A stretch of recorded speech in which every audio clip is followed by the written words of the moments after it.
কাজ করতে করতে তো এগুলো ক্লান্ত হয়ে গেছি, মনে হলো যে একটু টক খেলে মনে ভালো লাগতো। পরে মনে পড়লো ঘরে যে আমরা আছে কালকে বাজার থেকে আমরা নিয়ে আসি, তাহলে সেগুলো একটু ভালো করে ঝাল ঝাল করে একটু ভর্তা বানিয়ে খাই, তাহলে ক্লান্তিগুলো দূর হবে।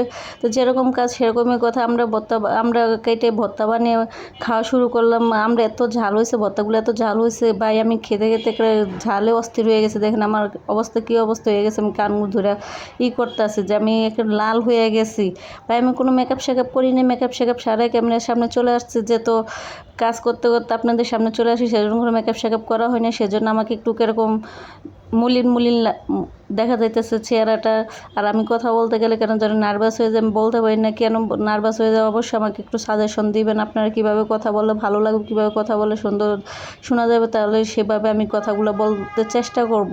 সবাই তো সবটা পারে না, তা আমার ক্ষেত্রে সেটাই, আমি কথা বলতে গেলে একটু নার্ভাস হয়ে যাই। হ্যালো গাইস, কী অবস্থা? আশা করি সবাই ভালো আছেন। আজকে আমরা ভর্তা বানিয়ে খাবো, কীভাবে খাবো সেটাই আপনাদের সাথে শেয়ার করব। আমি কাজ করতে করতে ক্লান্ত হয়ে গেছি, সেজন্য আজকে আমরা ভর্তাটা আপনাদের সাথে শেয়ার করব। যে আমি যখন গরম ধরে, যখন ক্লান্ত হয়ে যায়, তখন আমি কীভাবে ঘরে টক থাকলে একটু ভর্তা বানিয়ে খাওয়ার চেষ্টা করি। তো ফাইনালি আমার আমড়াগুলো কাটাকাটি শেষ। এই যে দেখেন কত সুন্দর করে কেটে নিয়েছি। তো কাটার সময় খেতে গিয়ে মন চাইছে, মুখে আর পানি রাখতে পারি না, পরে একটা কেটে আগে খেয়ে ফেলেছি। খেয়ে ফেলে যে এখন দেখেন বিছনায় বসে আমরা ভর্তা বানাবো। তো আমার মতো কীরকম আপনারা বিছনায় বসে বসে ভর্তা বানান? যে প্রথমে দেখেন লবণ দিয়ে দিছি পরিমাণ মতো। এটা হলো কি জানেন? জিরার গুঁড়া। জিরার গুঁড়াটা দিলে একটা অন্যরকম স্মেল আসে, খেতে অনেক ভালো লাগে, একটা অন্যরকম ঘ্রাণ আসে। আমার কাছে তো অনেক ভালো লাগে, আপনাদের কাছে কেমন যায় জানি না।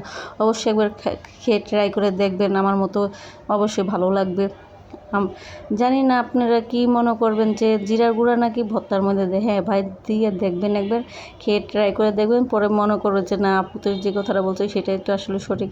তো এই যে দেখেন আমি করলাম অনেক ভয়ে ভয়ে ভর্তা মাটা মাখাইতেছি, যেহেতু আমার হাত জ্বলে। আমার মরিচের গুঁড়া, কাঁচামরিচ একটু ধরলে আমার হাত জ্বলাজ্বলি শুরু হয়ে যেতে। কী করবো ভাই, আমার তো ঘরে কোনো লোকজন নেই যে আমাকে কেউ কেটে দেবে, কেউ একটু মাখিয়ে দেবে, তাহলে আমি খাবো।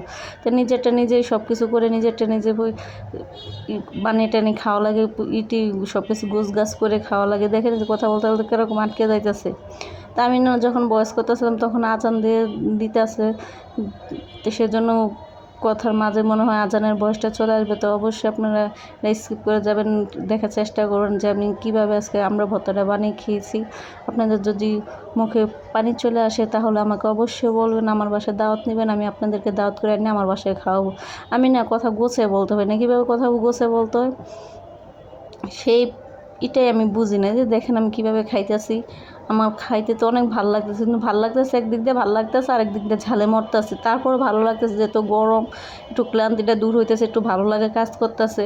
টক খেলে না একটু গরমটা একটু কম লাগে, একটু ক্লান্তিটা দূর লাগে। আমার তো এরকমটাই মনে হয়। আপনাদের কাছে কী মনে হয় অবশ্যই বলবেন। তাও আজকে আমার আমরা ভর্তাটা খাওয়াটা কেমন লাগছে অবশ্যই কমেন্টসে জানাবেন। আমার মতো এরকম কে এরকম ভর্তা বানিয়ে খেতে ভালোবাসেন, আমার তো অনেক ভালো লাগে। তো আজকে ভিডিওটা অনেক বড় হয়ে যাইতেছে, খেতে খেতে ভিডিওটা শেষ করব। পরবর্তী আর একটা নতুন ভিডিও নিয়ে চলে আসবো আপনাদের মাঝে। আজকে এই পর্যন্তই। আল্লাহ হাফেজ, ভালো থাকবেন সবাই।